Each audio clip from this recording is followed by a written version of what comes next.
Hello mga kamix, ayan gumagawa na naman ako ng banana cake at ang aking pamangkin ang aking pinapahalo kasi mahirap mag-mix Kaya siya muna ang aking pinadudurog ng saging.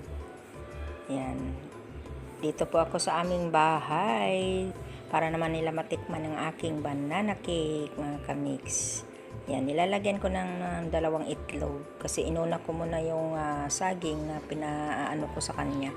Yan yung pamangkin ko, siya ang tagadurog. Siya ang pinapaano ko.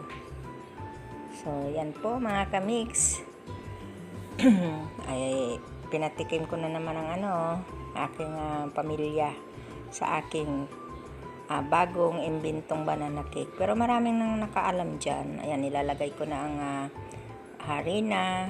Nakamix na yung harina at yung baking powder, sugar. Nakamix na yan lahat para isang buhusan na lang. Yan. Yan. Tsaka may oil na yan na 1/4 cup of oil, isang kutsarang harina. Ayan. Yung paglalagyan ko, nilagyan ko siya ng butter para hindi sa dumikit. Yan. Ibubuhos ko na sa aking lutuan. Yan. Sana may natutunan kayo. Pabilisan lang to ang aking pagbibideo kasi naghahang. Yan, nilagyan ko na siya ng dark chocolate.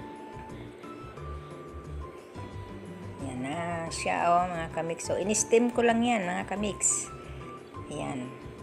Naka-steam lang. Luto na yan. Ayan. Thank you for watching. Ayan, nagkakat na kami ng aking niluto na banana cake. Yan, 'di ba? Ang sarap kaya niyan. Nagustuhan nila ang aking nagustuhan ng mga kapatid ko. Ayan. Sana'y nagustuhan nyo mga kamix. Thank you for watching. Bye.